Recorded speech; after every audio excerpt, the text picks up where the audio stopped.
Beyond a physical location, to be at home is a feeling of safety, comfort, and of being right where you belong.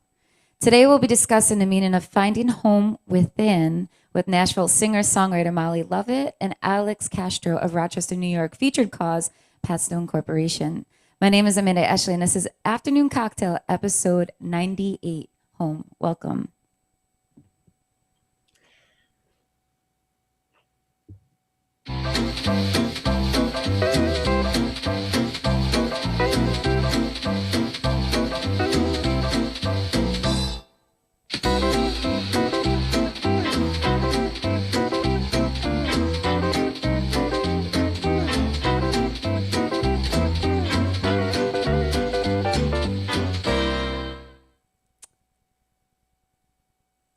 The lovely Miss Molly, welcome to Afternoon Cocktail. How you doing? Hi, I'm so good. How are you? I'm awesome. Great to see you. Happy Monday. Yes, happy So Monday. I'm sorry to hear your voice. You woke up with some allergies, huh? Yes, oh my gosh, I have like the worst allergies this time of year, and I played a show this past weekend in Louisville, Kentucky, and it just like did it to my voice. So I am drinking some tea right now, and I am gonna recover. Yeah, good for you. I know this time of year gets me too here in Rochester. All those beautiful lilacs on the other side of me right over here. Yeah. Yeah, that's what gets to me at this time. But well, happy to have you regardless, and thanks for doing this. So why don't you play us one of your videos? Tell us about, so what are you going to play? Yes, the first one that I'd love to play is one of my songs that I put out last July. It's called One Woman Show. And this is the music video for that song. It's one of my favorite songs that I've written, that I perform. It's my girl power song. I love So it. This one's great. Yeah, thank you. All you're right. welcome. Well, can't wait to share it with everybody. Yes.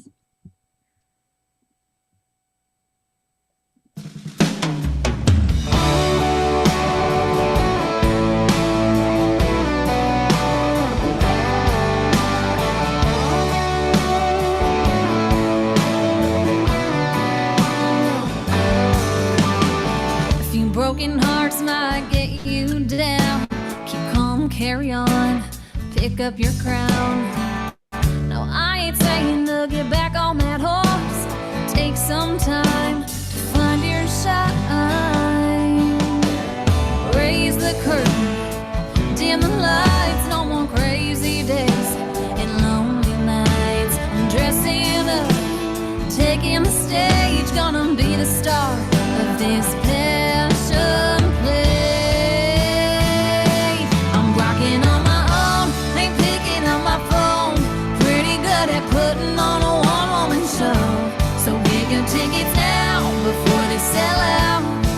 It's just me, myself, and I laying low, being a one-woman show.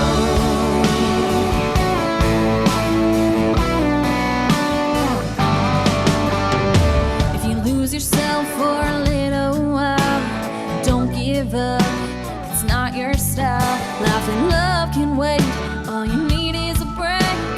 Take some time, enjoy your shine. Raise the curtain, dim the lights. No more crazy days and lonely nights. Brand new script to chase the dream. The time has come for a change of scene. I'm rocking on my own, ain't picking up my phone. Pretty good at putting on a one-woman show. So get your tickets now before they sell out. It's just me, myself, and I laying low, being a one-woman show.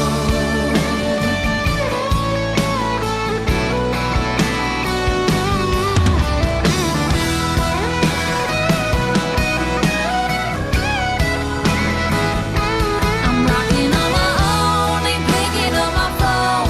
Pretty good at putting on a one-woman show. So get your tickets now before they sell out. It's just me, myself, and I laying low,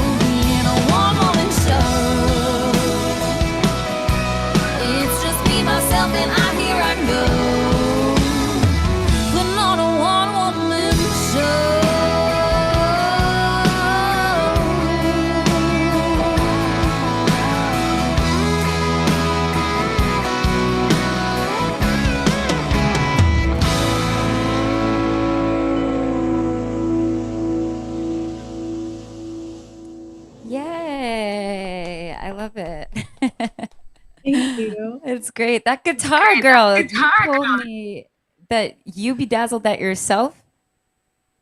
I did, yes. It was like a quarantine project for me, and I had to do it really quickly because I had this vision for one woman show of having that bedazzled guitar, and I started looking, online places and trying to find one, and there just wasn't. It was either super expensive or it just wasn't exactly what I was looking for. So I was like, I've got a lot of time on my hands right now. We're all stuck at home, and I decided to make my own. So. It looks great. How long did it take you?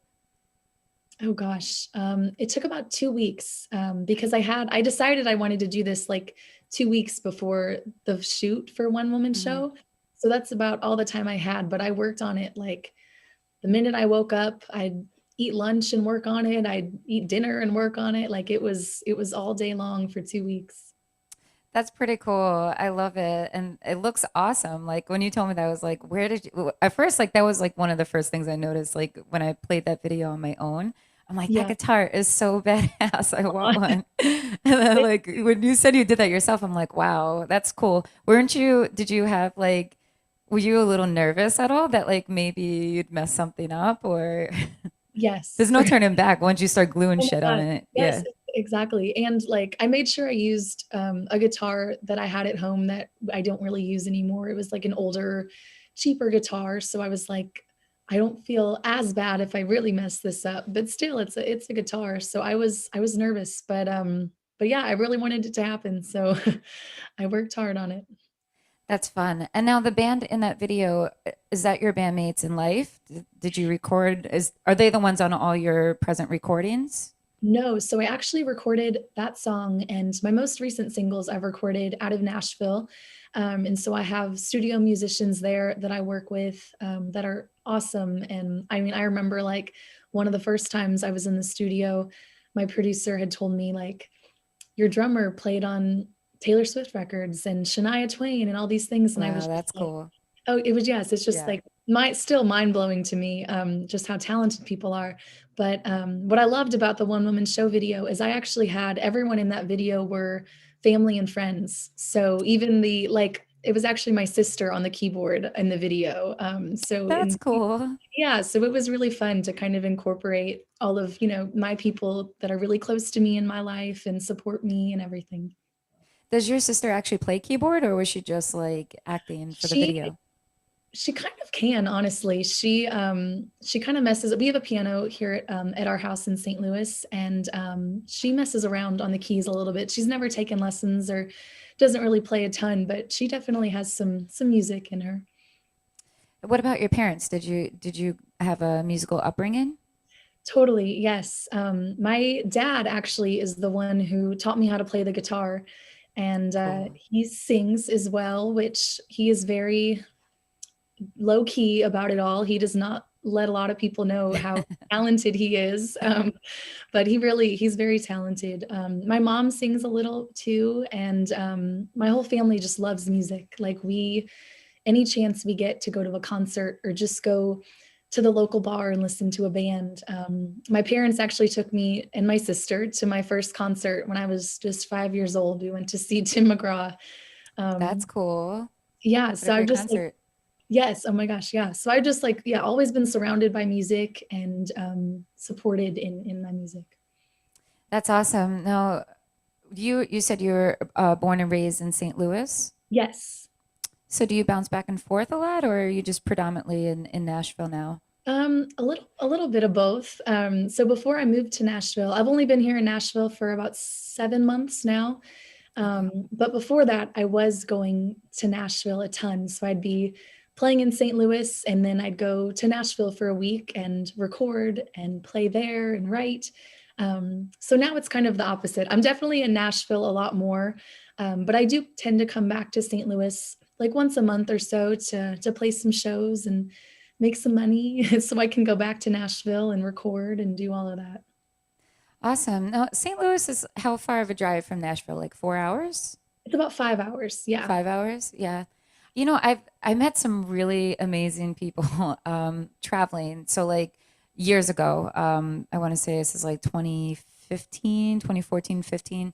Um, we had driven down like, well, Nashville was like along the way, and we went to Memphis, then New Orleans. In New Orleans, we met like this whole group of people that were from St. Louis, and I'm like dying to get there someday because I want to visit them and like just I've never Yeah. explored the city, but I've been on Amtrak through St. Louis. Like I went under the arc, and I was young, Okay. but that's like as Yeah. far through St. Louis I've ever been. You've been. It is a pretty cool city. It's fun, especially like my family, we're also big sports fans, so we love like going to the Cardinals games and the Blues games and all of that. St. Louis is a really cool city. Yeah, I've heard that from a lot of people, and I mean that's just my general impression, I suppose. What's the music scene like in St. Louis? Like growing up, and once you started like getting your feet wet with playing music live, I mean, did you feel like you had a good community there to support you? Yes, totally, which I guess I didn't really realize until I started playing out because my family, like I said, we would love to go listen to live music on the weekends and all of that, but um, we didn't really know the people who were playing and all of that until I started playing out and meeting these people and seeing them every weekend. It's not Nashville, that's for sure. Nashville's like a whole other world music wise. But yeah, St. Louis was definitely a good place to kind of get my feet wet and get my foot in the door with meeting other musicians and artists. And I still talk to a lot of the St. Louis artists and friends that I've met here. That's cool. Now, what about Nashville? Like, are you loving right now? I mean, it's been a weird year, and probably like the past 7 months. Like, what's it like there? Like, is everything kind of back to normal, like music scene wise? Are you guys at full capacity? Yes, Yeah. as of like last week, I believe, Oh, we are wow. pretty much back. Yeah, which I had no idea until I was out and I was like, oh my gosh, like it's crazy down here. But it's nice, I was really worried about moving during COVID and I didn't know at all like what to expect. I just knew that I needed to be in Nashville and I was going to make the best of it and all of that. But I've been like pleasantly surprised. I've been getting to play a ton. I play almost every night of the week in Nashville at writers' nights or places downtown. And I've been co-writing a ton. That's one thing that I didn't really get to do in St. Louis because I didn't realize how big of a thing that was is writing with other artists, other songwriters. So that's something I've got to do a lot of. And yeah, Nashville is bouncing back. So it's good. It's good. I love it. Now, wasn't there like flooding in like a week or two ago, or is everything like okay? Yes, I think things are good now. I actually live pretty close to the lake that was flooding and all of that. So I know it was really scary. Yeah, there was some tragedies and bad things that night. We got a lot of rain. But yeah, things are good now. Nashville just keeps getting hit Bouncing with things, it back. seems. I know. Yeah, and then I bouncing feel back. like that. I have one of my like best friends for life lives in Nashville, and I spent a lot of time out there. So like, I'm constantly like in the know of like what's going on, and yeah, I just feel like you guys are like getting killed out there. Like between like, I mean, the pandemic was one thing for us all, but like on top of tornadoes and the flooding, then the there was a bombing. I'm like, God, why is this all happening? I know it's But yes, it's crazy. hopefully it means really good things are on the way. I hope so, yes, So I believe that. yeah, I hope so. Tell us about your latest single. So your latest single is Break Your Heart. What's got you most excited about it? Yes. So this song, Break a Heart, I actually wrote it a couple of years ago. So it's kind of been one that I'd been sitting on for a while. And I write all of my music about my own life and things that I go through. So at this time of my life, I was dating someone and I knew that it just wasn't for me. We weren't meant to be together. Not that no one did anything wrong or anything, but it wasn't right. So I had to break up with someone and I had never had to do that before ever. So I didn't know where to start. I didn't know how to do it. I didn't want to hurt this person. So as the songwriter I am, I started journaling and I came up with the phrase, how do you find the words to break a heart? And I wrote the whole song right then and there, and I recorded it about a year later, and then we finally put it out. So I'm glad it's finally out there for everybody. Yeah, me too. And it sounds great. And congratulations. So, is this song part of like, you've been releasing a series of singles Yes. over like the past year? Is this like all these singles leading up to an album, or are you just going to continue to release like single by single? I think the plan for now is just keep doing singles. Just kind of the way that music is streamed and sold these days. Yeah. Financially wise, it makes sense for me right now to just keep getting the content out there for people and to keep sharing my songs single by single. So that's kind of the plan for now. Why do you think love and heartbreak are so easy to write about? I would say, at least for myself, like I said, I write about things that I go through, and I really get in touch with my emotions and things that I'm feeling when I write, and I think that those are things that everybody feels at some point in your life, things that people can relate to, and sometimes I feel like it's hard to talk about heartbreak and those things too with other people. So for me, and I'm sure for a lot of other songwriters, it's easier to just get all your emotions and your feelings out on paper and on your guitar and just get it out there in that way, a creative outlet for your feelings. Sure. Love is such a raw emotion, and it really just it captures everybody in that sense, I think, because like you're saying, people could relate to that and to go through like having to ever feel like you've gotten your heart ripped out. I tell you, I've written my best music when I was miserable.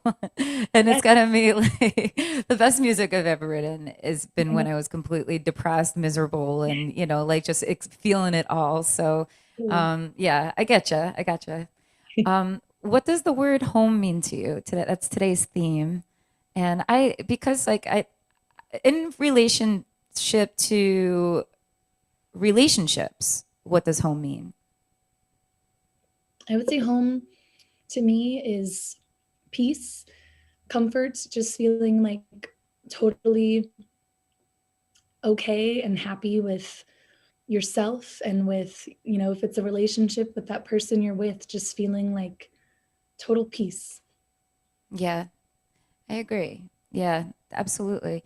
I think about that a lot because like when you think of home, I think a lot of people initially like their brain builds like the square box with the triangle Yeah. top, Yeah. like I was drawing houses with my Yeah. 4-year-old on the driveway the other day, and we Oh, made like 4 houses in the neighborhood, and it's crazy to think at like how much at home this year has brought us all, right? But being brought home, you could be brought home on a lot of different levels, and I think that applies to relationships and the people that you're with that you feel, like you said, the most comfortable with, but then also the place that kind of it's your shelter, right? It's your mhm. comfort, it's your the roof over your head, and yeah, it's just a lot of things to me too. Yeah. What's I, your favorite part about being an artist? oh, that's a good one. Probably just the people that I get to meet and connect with. It's really cool being an artist. You get to be yourself for a living. Like that is your job, is to do what you love, create music and share it with people. And I think especially within this last year, even though I haven't got to see a lot of people in person, I have met so many people like this, like online, and connected with so many other artists and fans. And that's like my favorite part of it all, is to make those connections and make people feel something, like through my music and all of that. Is just, I love people. So that's definitely my favorite part. Yeah, it really is cool, isn't it? Like I love that. Like you said, like to be able to connect like this. I've met so many people like doing this show. I like we're hitting almost our 100th episode, and I think about like how many people I've interviewed and how many people I've connected with that I never would have connected with had I not done it. And it's really remarkable Have you done a lot of live streams throughout quarantine and COVID? Yes, I actually, when we were on like the lockdown where we didn't leave our houses last year, I did like a weekly Facebook Live series. So I called it Requests Live with Molly Lovette. And I would have people request songs. So it would be like maybe a song that I've never done before, and we would just give it a try. So it was just a fun way another way to just connect with people and kind of give people an escape during that time, because that was a really hard time for everybody when we were stuck at home and didn't have those in-person connections. Sure. I think in as an artist, where you guys have been really able to benefit is it just brings you on more of a personal level with your audience, right? And your listeners. So it's like, I think your audience most likely, like I know I feel this with like the artists I've been having on the show, like you feel almost instantly a little bit more of a connection because you're seeing people in their homes, in their real state of living. And that kind of just makes it feel more intimate off the bat. But, so what's up and coming for you? What else do we got going on? Yes, I actually was in the studio in January. So I have quite a few new songs that I am super excited about, ready to release. So that's coming very soon. And then talking with my agent about putting like a mini tour together for the fall. Things are starting to open up again, and people are getting the vaccines, and hopefully, things will be a lot safer and better for everybody come fall. So yeah, we're hoping to get on the road and get out and see people. I love it. Well, that's going to be fun. I look forward to that for you. I bet you'll enjoy yourself immensely. Have you done that yet? Have you done any touring? Not really. I do play a lot around the Midwest, but we haven't set up like a tour where it's going to be like on the road for, a few weeks at a time. So I am excited about that. Good for you. Soak it in, girl. It's fun. Yes. So where can our listeners be directed to your music and find out more about you? Yes. So my website is mollylovette.com, and I am on all of the socials. So Instagram, Facebook, Twitter, all at Molly Lovette. And then I actually just got a TikTok not too long ago as well. So I still don't really know what I'm doing there, but you can check out my TikTok. Don't feel bad. I spent an hour one day like just trying to figure it out, and I feel like such a dinosaur. Like I'm really pretty good with social media, but I was like, man, I like feel like I need like a whole day to like figure out how to do I this. need someone to just sit me down and like teach me TikTok. Like Yeah. I bet there are like TikTok tutorials like somewhere, or Probably. people that like that's probably their job. But yeah, it's crazy. Well, good luck with that, and best wishes on everything. I hope you feel better, and Thank take good care of that beautiful voice of yours. Thank Thanks, you. Molly. So Hey, I did want to say just a shout out to all our people that are tuning in live right now. I see Mark Parcell. We had Kelsey Parker with a lot of questions. So how you guys done? Thank you all for tuning in. We really appreciate you. And Bridget too, Kelly. I have the pleasure of bringing Mr. Alex Castro. He's the CEO of Pathstone here in Rochester, New York, which is our featured cause today. Alex, welcome. I think you're muted. Now I'm in. Yes. There you go. There you are. Yay. Thank you for having me. Yes. Oh, How are such you? a pleasure. Alex, where are you originally? So Pathstone is Rochester based, but it's all over is this national? Past on right now, we are in 7 states and Puerto Rico, but our home base is here in Rochester, New York. Were you born and raised in Puerto Rico? I was born and raised in Puerto Rico. I left Puerto Rico when I was 19 years old, moved to Florida for a brief stint for about a year, and then moved to Rochester. And I've been here. I love it. So is a lot of your family still in Puerto Rico? Puerto Rico and Florida, yes. I moved here by myself. I have other than my daughter, I don't have any other immediate family in Rochester, New York. So tell us a little bit about you. Like what brought you from Puerto Rico to Rochester and what set you on your journey to Pathstone? You know, like most things in life, you know, you have plans and then life happens. Uh, Tell me about it. yes. So from Puerto Rico, I moved to, my parents were in Florida while I finished high school in Puerto Rico. So I moved to go to college in Florida. And college and Florida didn't quite mix. The beach was too tempting. I wasn't doing very well in college. And I happened to meet my daughter's mother while she was on vacation in Florida. She's originally from Rochester. So we met and, you know, I said, you know what, things are not going that great for me in Florida. Let me just pick up and go and see what Rochester is. My mother in Puerto Rico worked in Kodak. So she had mentioned to me Rochester. I'm like, you know, let's see how it is. And I ended up moving to Rochester and I've been here ever since. So funny. Definitely a change in climate from Yeah. Florida and Puerto Rico. Yeah. And if anything's going to take away the distractions of a beach, it'll be the blizzarding cold, right? Again, I was 19. I didn't say I planned well. Well, I love that your work still connects you to your origin, right? And it brings you home and doing good in both places. Can you tell us a little bit about Pathstone's mission and what you've accomplished within your journey?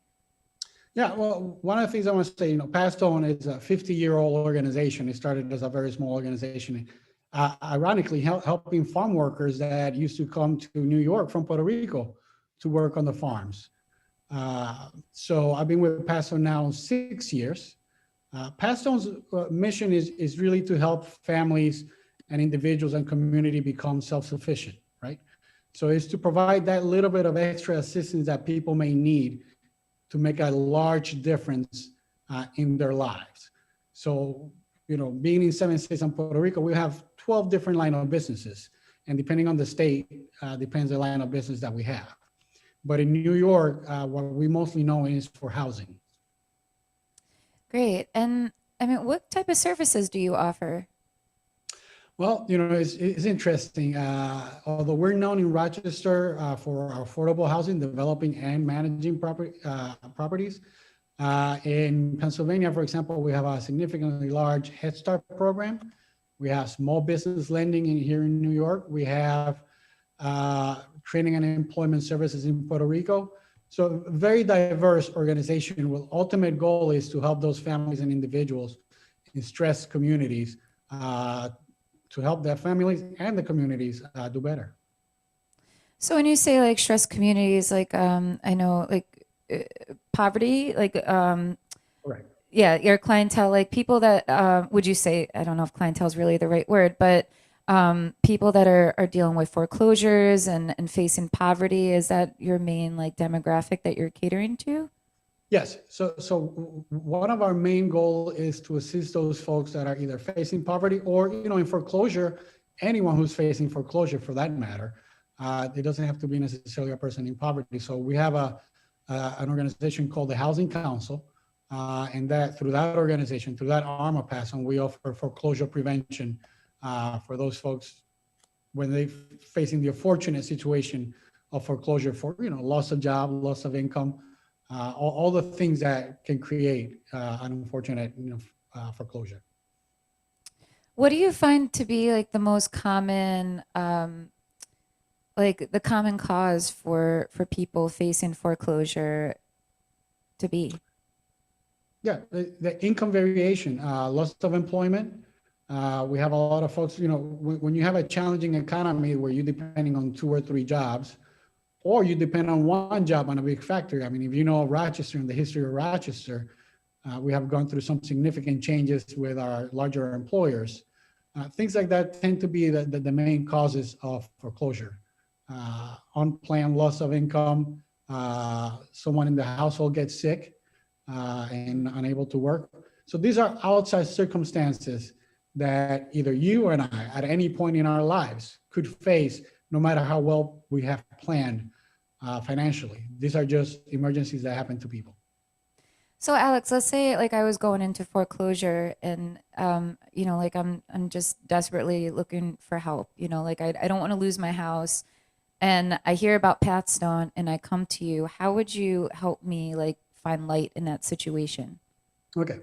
So the best way that I can describe it is when you're a homeowner and you're facing that situation, you are in a very stressful situation. Yeah. And obviously, emotional and stress. And what we try to do, we become the translator between your language, which is a stressful homeowner, and we work with the bank and financial institutions, right? They want to get their payments, and you're speaking emotional language and stress language. So what we do is we serve as a translator and try to work with the bank and you on how can we make someone either a payment plan or look for different ways in which we can come to an agreement so you do not lose your home. It's very difficult as a homeowner facing such stress, being able to talk to a bank who's talking financial language and you're talking emotional language. So that's the role that we serve. Gotcha. Yeah, I'm sure that's, a lot of misunderstanding gets tossed around on both ends, right? Because the people that are, like you're saying, like on the banking end of it, trying to get their payments and then you have the emotional person that's like, I'm going through all this and like all this terminology you're throwing my way. Everything feels overwhelming when it are even more overwhelming when you're already overwhelmed, right? Correct. So now, are there certain requirements one would have to meet in order to receive your services? The first thing that I always tell people is just call, just find us. You can go to our Facebook page or our website, pathstone.org or Pathstone Corporation as our Facebook page. But, operating with so many offices across the country, we operate about 80 different offices. Those are the best ways to try to find us. Do not worry whether you qualify or not. Just call us. I like to say everybody qualifies because either way, if we're not able to assist you, we'll always find a community partner that can assist you. So don't let qualification or the word of am I low income or not, make you stop from calling us. So it's always good to reach out no matter what. I mean, has this been the monster year for you? Because I'm sure a lot of people have been facing strife, right? Like with COVID and, not being able to make payments or like prolonging their mortgages. And, have you seen an increase in the need of your services because of the impact of COVID? Yeah, absolutely. Interestingly enough, one of the things that we do, especially in New York, is housing, affordable housing. So we're both a landlord, but we're also a non-for-profit organization, right? So a lot of our residents are facing the same challenges that everyone is facing, expecting this whole, eviction wave to come in. So how do we as a nonprofit organization balance our need as a landlord to collect rent? And most of the things that we do is we understand that our clients, our residents, perhaps are going through some difficult challenges. So how do we propose, for example, some solutions as payment plans or trying to figure out ways to avoid having people to face evictions, perhaps. So yeah, I mean, the increasing need, this pandemic has really highlighted what we already knew about those challenging communities, and those communities are facing having a bigger impact that other communities are not perhaps as challenged as the communities that we serve. Lovely. So, I mean, Alex, you're obviously familiar with housing as a human right and a basic need, right? But what about home? Like, let's talk home within. What makes you feel most at home with yourself? Well, one of the things that I always stress about housing, as you said, as a right, one of the things that perhaps either none of the three of us here or anyone listening or watching thought this morning or worry about where they're going to end their night. Most likely they're going to go to bed in the same place that they woke up this morning. Yet that has not played a significant role in decision making throughout the day. So imagine having to, how productive and effective you can be if you have to worry about where you're going to end your night, right? Mm-hmm. So for me, home is, as Molly said earlier, is about safety, security, that one place where you are safe and you're comfortable. And that's what we try to provide as a housing provider for most of our residents. I love it. Do you still, like when you visit Puerto Rico, does that still feel like home to you? Or does that just feel like I'm originally from Long Island, New York. So like, I I still consider it home in my heart, right? Because that's where I was born and raised, and but I also feel like that was like a time in my life, that was like my upbringing, and now my home's Rochester. Do you feel like still a sense of belonging to Puerto Rico? I do. And actually, social media has played a great part on that. I mean, I'm still on a WhatsApp conversations with my high school friends. Still have a group of about 30 or 40 of us that still get together, constantly. That's a way of communicating with family. My best friend, growing up, still lives in Puerto Rico, and we have met each other's kids, and our kids have met each other. So social media does provide that kind of closeness that doesn't allow you to forget that that's still a big part of my life. Sure. Hey, I gotta ask you this because we got some good Puerto Rican restaurants in Rochester. I'm half Puerto Rican, so what do you think is the best Puerto Rican restaurant in our city? My mother-in-law's cooking. Well, that's not fair. I can't go there. Yeah. I have to say, I mean, there's one on Main Street, Cocina Criolla, which is good. But, nothing beats, a family Yeah. home cooked meal.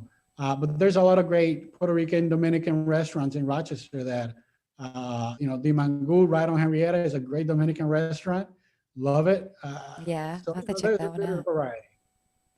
Yeah, there's a place on East Main Street here. I'm gonna butcher this. I'm the whitest half Puerto Rican you'll ever meet. I can't speak any Spanish, shamefully. Yeah, it's terrible. But I love the food and like love Puerto Rico, and yeah, but I was mostly raised on my Italian side. Um, yeah, the La Olla Criolla. Yeah. La Olla Criolla. Yes. Yeah, I love that place. It's so good. It's Yes, really very good. good. It always reminds me of my Aunt Anita's cooking. She was like the cook in the family. But anyway, aside from that, what do you believe is the most common misconception about poverty and foreclosure? I think is that is self-inflicted. I think the biggest, the people think you are in poverty because you have inflicted it on yourself, rather than really looking at the bigger picture and realize how it is that the system has created poverty, and how there's a lot of there's a lot of people that perhaps are in this situation because they perhaps have not made the right decisions, but overall, it is a result of a larger system. Sure, I think that's a great way to put it for sure. What awareness would you say you're most passionate about bringing forward? Say that again. I'm sorry, I couldn't. Oh, what awareness are you most passionate about bringing forward to the community and beyond? Yeah, just understanding that a lot of nonprofit organizations are here to provide sometimes not a second chance, but actually a first chance. Often we say people deserve a second chance, and what I tend to correct them is actually people sometimes need just a first chance. There's a lot of things, as the example that I provided to you earlier, which is, we take for granted where we woke up, where we're going to go to sleep, but there's a lot of people that don't have that ability, and it's not because they have made bad decisions. It's just is part of either where they grew up or the circumstances surrounding them. So I think just sharing with folks that this could happen to any of us at any time. Sure. Just that having some general compassion, right, goes a long way in trying to understand people's stories. Alex, do you have any upcoming events that we could support Pathstone with, or anything you'd like to let our audience know how they could help out with your cause and learn more about it? Yeah, we always do. We have a very active Facebook page. That's where we post a lot of our activities, upcoming plans. Unfortunately, because of COVID, as we know, we have had to shift a lot of the things to social media. But we have an annual bike ride. We have an event that is called Pour for Puerto Rico. So this year we unfortunately have to postpone them, but hopefully we can do our bike ride coming up at some point in September this year. It's a That's fundraiser fun. activity. How far of a race is it? I just show up and help because it's too. You're not biking with them? I'm cheering everyone to go ahead and bike, but I'm buying a new bike this year. So I Yeah. really want to participate. We've been doing it for a few years. and it's intimidating. I think it's, whatever, is it 30 miles or something like that, which, when people get back, they seem to be okay. So I have lost my fear, and I think I can go ahead and do it. Nobody's throwing up on the sidelines. Right, Like right. everybody's, yeah, it's good. I'll be the first one perhaps, but But Yeah. it's a lot of fun. It's a lot of fun. I got really into biking over the past year with COVID. Beau actually bought me an awesome bike for my birthday a year ago, and it's been like a good mental release for me, actually. Like I have a lot of really great bike trails like near where I live, and it's just I actually have a seat on it for my son, so like it's been like a bonding activity meets like exercise meets like everything, and it's interesting because you know what I think about. Things that I pass every day, right? That within like a 5 mile radius, like you just start to look at things differently. And I feel like this kind of is like a metaphor for life in some ways, like sometimes the things that like you just, well, for like in the sake of us being stuck in our homes over the past year, I think like one of the blessings is the things you take for granted every day that you pass by, or those little moments that like when we were living our lives normally, you kind of take for granted, and then all of a sudden like you're riding past, you're not in the car anymore, right? And you're riding past it a little bit more slowly, and you pay a little bit more attention to the details, and there it is. You see the beauty in everything, and I feel like biking's kind of opened that or maybe close that hole in my life that I come to realize over the past year. So well, Alex, it's been really awesome chatting with you. Thank you for doing what you do, and keep up the good work. Can you tell our audience one more time what your website is and where they could find out more about Pathstone? Yeah, it's www.pathstone, PATHSCONE.org. Awesome. Thank you, Alex, so much, and best wishes to you. Miss Molly, close us out with one of your jams. Yes, I will. I'm going to play my song Lovin' You for you guys. This is the first song that I ever recorded in Nashville. Hey.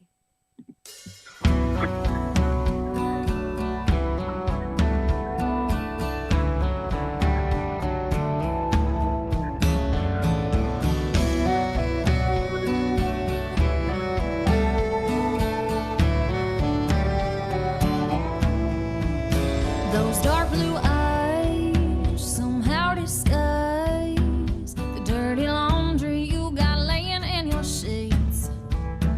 But your sweet touch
Rose drop. I like it. Right. Really, Dramatic ending. a little drama can never hurt, right? Molly, Right, thanks for right. sharing your thanks for sharing your music with us and you today. I really appreciate getting to know you and Alex. Thank you for your time. So today's theme was home, and I'm gonna just leave you all off with some closing words and my perspective on what home means to me. Home is more than a place to rest your head. It's a feeling of comfort, safety, love, and belonging. From my roots in Long Island, New York, to my current home in Rochester, New York, I've spent many years in between relocating from various locations as I navigated through my 20s. My ex-husband and I shared a beautiful, picture-perfect house that truly possessed everything I could have ever wanted. However, just like our marriage, what seemed beautiful and polished on the exterior was crumbling at its foundation. And in the end, that house was nothing but a representation of hurt, loss, and the anger that I had felt. Behind those beautiful walls, I felt trapped in a place I didn't belong. When the seas officially parted, I felt eager to leave it all behind and to take my life somewhere new. I stayed with my father for a year to get back on my feet and to figure out what my next move would be. And at the time, I was actually traveling back and forth to Nashville almost every 6 months, playing some shows along the way, and just trying to get a sense of whether or not a move down south would be the right move for me. I really flirted with moving to Nashville for a long time, and my finger had been secure on the trigger, but I just never could actually bring myself to make that push. The vulnerabilities I faced in the wake of all the growing pains had me long labeling Rochester as maybe being the wrong destination for me. However, something deep down kept reminding me just to wait and be more patient. I felt as if I had a second chance at life and like I was at some kind of an advantage for knowing better what I didn't want and what I no longer want to feel. I began my internal quest for fulfillment by traveling with my music and by attempting to live life on my own terms for really the first time. As life would happen, just like Alex said earlier, life happened and I fell in love and my career began picking up, and suddenly I found myself rooted in the one place I was partially convinced I didn't belong. Fast forward almost 7 years now, and I'm a homeowner for a second time, and I got a toddler, and then all of a sudden we get this global pandemic, and now life surely has come a long way and has brought new meaning to being at home. Once a place of comfort to securely rest my head after a long day, now is the one place that houses everything I do. This past year has been the most I've ever been at home, not only geographically, but with myself and with my loved ones. It's been eye-opening, and it's really turned the magnifying glass on myself in a lot of ways. Because suddenly the parts of our personality that we would exercise in all those other places, or when we were alone when nobody was home, at work, or even just in our normal day-to-day routines and interactions with people, it's like all of a sudden it's bottled up in one, and the walls feel a little bit tighter. We suddenly are more aware of ourselves because we have to remain somewhat considerate to everyone else's commitments in the house, right? It's been the challenge everyone's been facing this year, and most likely probably the reason why some couples have divorced or haven't survived. I've now come to embrace my home as my workplace, my favorite safe place, and a place to create memories, music, and a place to share and shelter my love for the beautiful blessings my life has prevailed. Finally, we've made our home ours, and it's because we've lived more life together in every sense in the past year than we ever did any of those years collectively prior. Home is where all those important details of your life live. It's where the true you shines, yet wishes to go unnoticed.